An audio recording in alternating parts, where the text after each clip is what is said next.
The moment Patricia Henderson opened that certified mail on Thursday morning, her entire world didn't just collapse, it exploded into a million pieces of financial ruin that would haunt her for the rest of her life.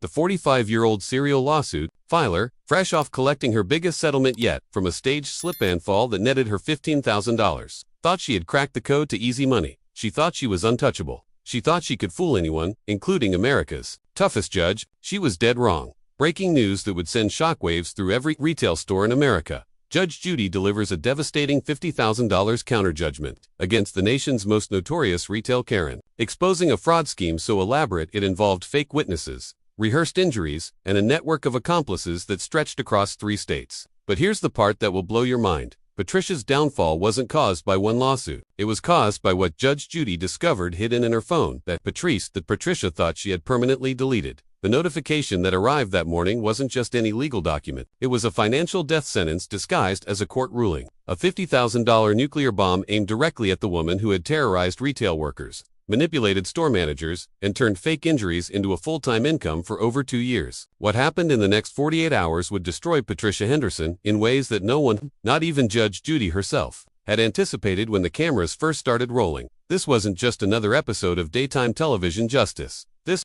was the complete annihilation of a woman who had built an empire on lies, deception, and the exploitation of America's legal system. The same Karen who had successfully extorted over $50,000 from major retail chains through staged accidents was about to face a legal reckoning so severe it would bankrupt her, destroy her reputation, and send her to prison. But the most shocking part, she handed Judge Judy all the evidence needed to destroy her, and she did it with a smile on her face. Before we dive into the most explosive courtroom destruction you've ever witnessed, smash that like button and subscribe so you don't miss any of the jaw-dropping evidence that's about to unfold. Trust me, what Patricia thought was deleted from her phone will leave you speechless, and what Judge Judy did with that evidence will restore your faith in justice. This is about to get absolutely insane. The lawsuit that brought Patricia face-to-face with Judge Judy wasn't just about money. It was about exposing the most sophisticated retail fraud operation that daytime television had ever seen. What Patricia had developed wasn't just scamming individual stores. She had created a systematic, calculated machine for manufacturing lawsuits that had fooled corporate lawyers, insurance companies, and even experienced judges across multiple states. She had fake medical records, professional witnesses on payroll, and a strategy so refined she could walk into any store and walk out with a settlement check within weeks. But here's what Patricia didn't know when she agreed to appear on Judge Judy's show, thinking it would be another easy payday and national television exposure for her legitimate case. Judge Judy had spent 3 weeks investigating Patricia's background before the cameras rolled. She had uncovered financial records, tracked down previous defendants, and most importantly, she had obtained access to phone records and digital evidence that Patricia believed had been permanently erased. The 81-year-old legal legend wasn't just planning to hear a case, she was planning to detonate the most spectacular fraud exposure in television history. This is the story of how one deleted text message, one staged grocery store fall, and one massive miscalculation brought down retail, America's most hated customer faster than a Black Friday stampede. Patricia Henderson thought she was walking into another routine settlement negotiation. Instead, she was walking into a carefully orchestrated legal execution that would leave her financially destroyed, criminally prosecuted, and so completely humiliated that her name would become synonymous with karma, justice for years to come. What you're about to witness is the complete destruction of a woman who discovered that in America, eventually, everyone gets exactly what they deserve. 45 years old, Patricia Henderson had turned being a professional victim into an art form, and business was booming. Living in a modest suburban home in Columbus, Ohio, Patricia had discovered something that most people never realize in America's lawsuit-happy culture. The right kind of staged accident could be worth more than a year's salary from any legitimate job, and Patricia had perfected the formula better than anyone else in the country. Patricia wasn't your typical Karen. She was methodical, calculating, and dangerously intelligent. After her divorce 3 years earlier left her with limited alimony and no real job prospects, she stumbled onto what she would later brag was the easiest money in America. It started innocently enough, a genuine slip on a wet floor at a local grocery store that resulted in a $3,000 settlement. But instead of moving on with her life, Patricia studied that experience like a business school case study. She analyzed what worked, what didn't, and how she could replicate and improve the results. Within 2 years, Patricia had transformed from an unemployed suburban mom into retail, America's most feared customer. Her track record was absolutely stunning and terrifying. The Walmart slip-and-fall that netted her $8,000 after she claimed permanent back damage. The Target discrimination case where she recorded herself being allegedly mistreated by teenage employees, resulting in a $12,000 settlement to avoid bad publicity.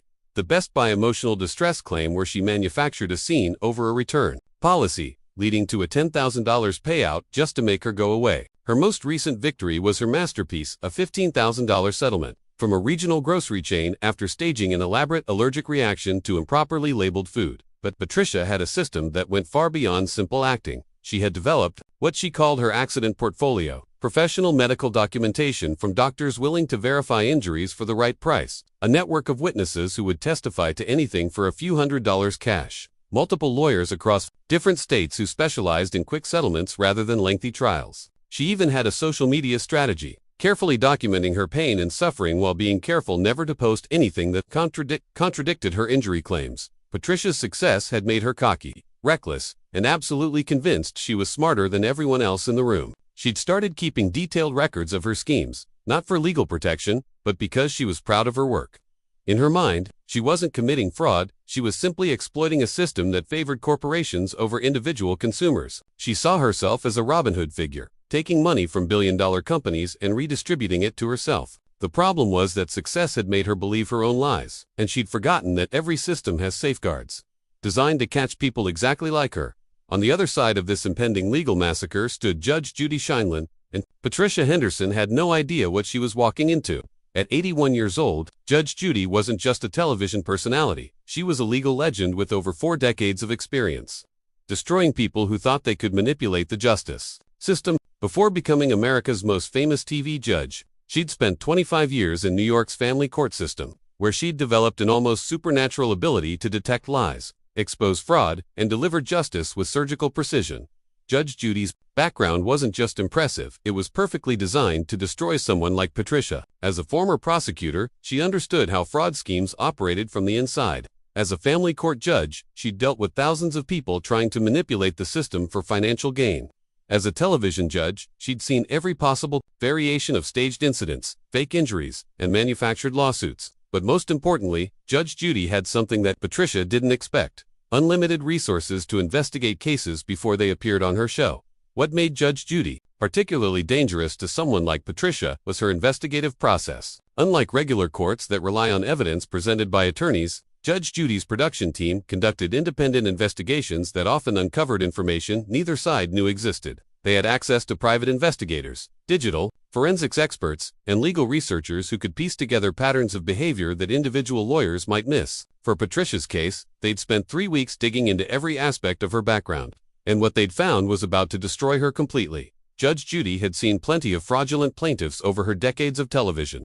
But Patricia Henderson represented something different, a systematic, professional operation that threatened the integrity of the entire legal system. This wasn't just about one fake lawsuit. This was about exposing and destroying a fraud network that was costing businesses millions of dollars and making it harder for legitimate injury victims to get justice. Judge Judy didn't just want to rule against Patricia, she wanted to make an example of her that would be remembered for decades. The collision between these two worlds was inevitable and explosive. Patricia represented everything wrong with modern lawsuit culture: entitled, manipulative, and convinced that the system existed to be exploited. She was social media savvy, media trained from her previous television appearances, and absolutely certain that she could charm her way through any legal challenge. Judge Judy represented old-school legal accountability, experienced, thorough, and completely immune to manipulation tactics. For Patricia, this case represented the pinnacle of her fraud career, a nationally televised platform to tell her story, potential settlement money that could set her up for life, and the kind of publicity that could help her expand her operation to a national level. She was so confident in her abilities that she'd actually bragged to friends about how she was going to school the old lady on television and walk away with the biggest settlement of her career.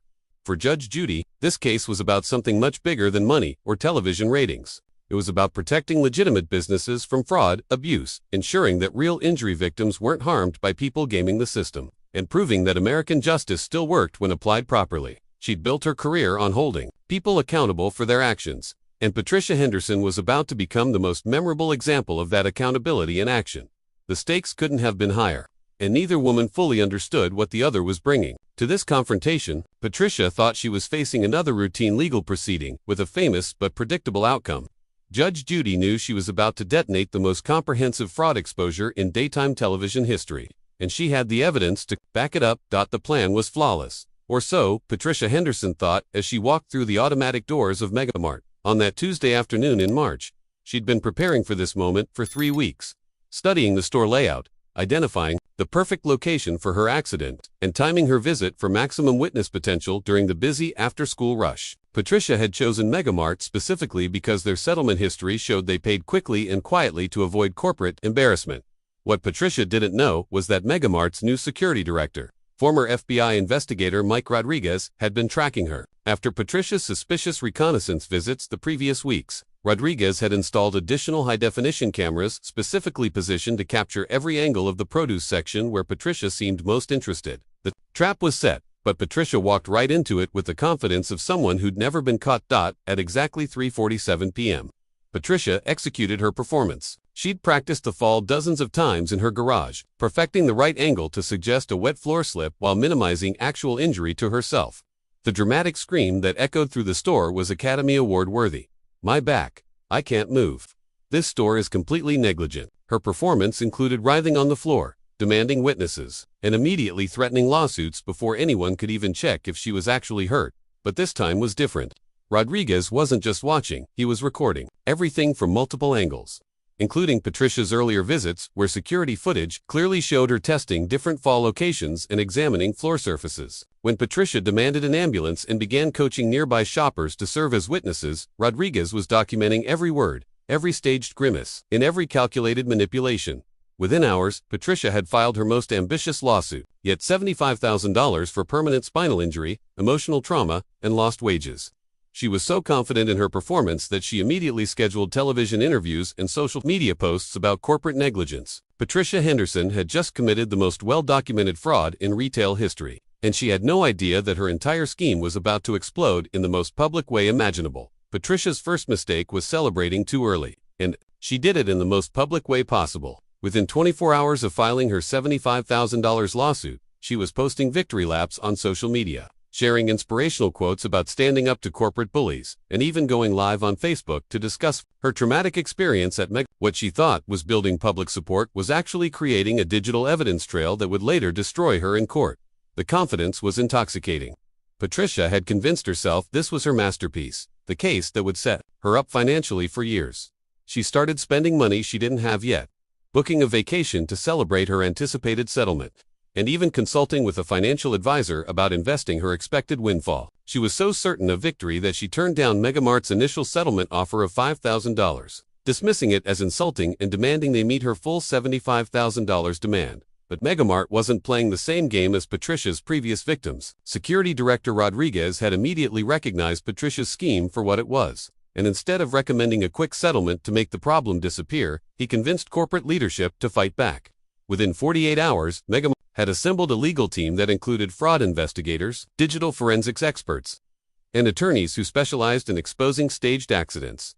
The investigation that followed was swift and devastating. Rodriguez's security footage revealed everything: Patricia's multiple reconnaissance visits, her practice falls in different locations, and most damning of all, video of her coaching potential witnesses about what they should have seen during her fall. But the real smoking gun came from Patricia's phone records, which showed dozens of calls to known professional witnesses in the hours before her Megamart performance.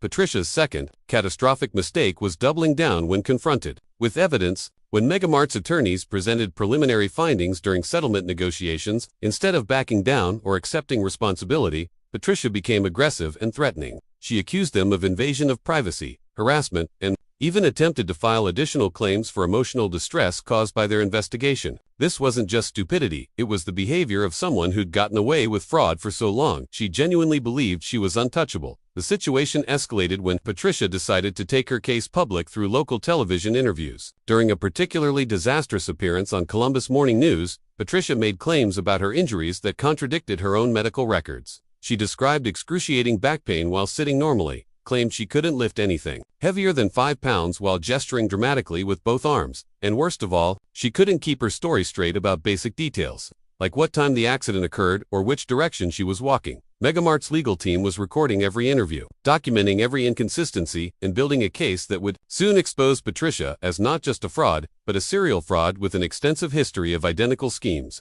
They'd discovered her previous settlements, tracked down her network of fake witnesses, and most importantly, they'd found deleted text messages that proved Patricia's entire operation was premeditated, systematic, and involved multiple conspirators. Patricia Henderson thought she was fighting one retail store over one slip-and-fall accident. In reality, she was about to face a legal nightmare that would expose her entire criminal enterprise on national television.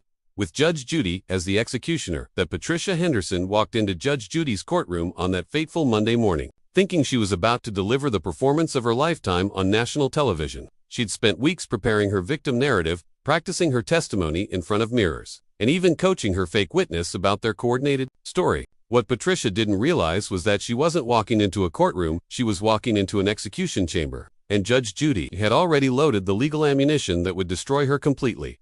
The setup was perfect from Judge Judy's perspective. For 3 weeks, her production team had been conducting the most thorough investigation in the show's history. They'd obtained Patricia's complete phone records, tracked down her previous lawsuit victims, interviewed store employees from multiple states, and most devastatingly, they'd recovered deleted text messages that Patricia thought were gone forever. Judge Judy wasn't just prepared to hear Patricia's case, she was prepared to detonate her entire fraud operation on live television. Patricia's opening performance was flawless by her standards. She limped dramatically to the plaintiff's table, winced convincingly when sitting down, and delivered her rehearsed testimony about the life-changing trauma of her Megamart accident with tears streaming down her face. She described excruciating back pain, permanent mobility issues, and emotional distress so severe she claimed she couldn't sleep or function normally. For anyone watching who didn't know better, Patricia Henderson looked like a genuinely injured woman seeking justice against a negligent corporation. But Judge Judy had seen this exact performance before, because she'd watched security footage of Patricia rehearsing it in her garage. The moment Patricia finished her opening statement, Judge Judy's tone shifted from politely skeptical to laser-focused prosecutor. "Ms. Henderson, you say you can't lift anything heavier than 5 pounds due to your back injury from this accident. Is that correct?" Patricia confirmed enthusiastically, adding details about how the injury had destroyed her quality of life and prevented her from basic daily activities. That's when Judge Judy dropped the first bomb. "Then perhaps you can explain to me why, 3 days after your alleged accident, you were recorded lifting and carrying a 40-pound bag of dog food from your car to your house."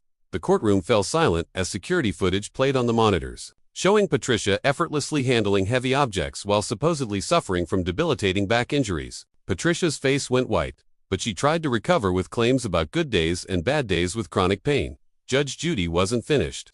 The second piece of evidence was even more devastating: text messages Patricia thought she'd deleted forever, messages to her accomplice network discussing the Megamart job, coordinating witness testimony, and most damning of all, a message sent 2 hours before her accident that read, "Heading to Megamart now. If this goes like planned, I'll have enough money to retire from this business permanently." But the coup de grace was the video evidence that Patricia never knew existed. Security footage from her garage, obtained through a neighbor's security camera, showing Patricia practicing her fall technique multiple times, timing her performance, and even rehearsing her injury reactions. Judge Judy played nearly 5 minutes of footage showing Patricia's accident preparation, and with each passing second, Patricia's elaborate fraud scheme crumbled before millions of viewers. The courtroom destruction was swift and merciless. Judge Judy didn't just rule against Patricia, she ordered a $50,000 judgment covering Megamart's legal costs, investigation expenses, and punitive damages for court abuse. But more devastating than the money was the public humiliation broadcast to millions of Americans,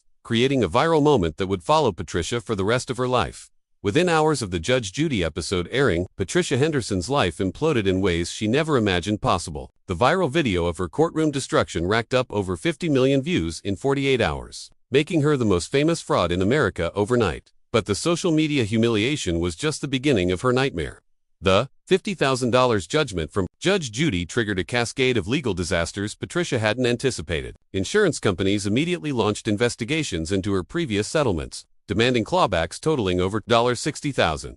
3 different district attorneys opened criminal fraud investigations based on the televised evidence. The FBI began examining her interstate lawsuit operation for federal racketeering charges. Patricia's financial collapse was swift and devastating. Unable to pay the mounting legal fees and judgments, she filed for bankruptcy within 30 days. Her suburban home went into foreclosure, her car was repossessed, and she was forced to move back with her elderly parents in rural Ohio, becoming a social pariah in her own home. Patricia Henderson's spectacular downfall became a cautionary tale. Studied in law schools nationwide, her criminal conviction resulted in 18 months in federal prison for fraud conspiracy. The woman who once collected $50,000 annually from fake lawsuits now works minimum wage jobs. Banned from filing civil suits without court approval, Judge Judy's masterful exposure proved that justice still exists for those who abuse the system. Patricia learned the hardest lesson possible in America: karma always collects its debt.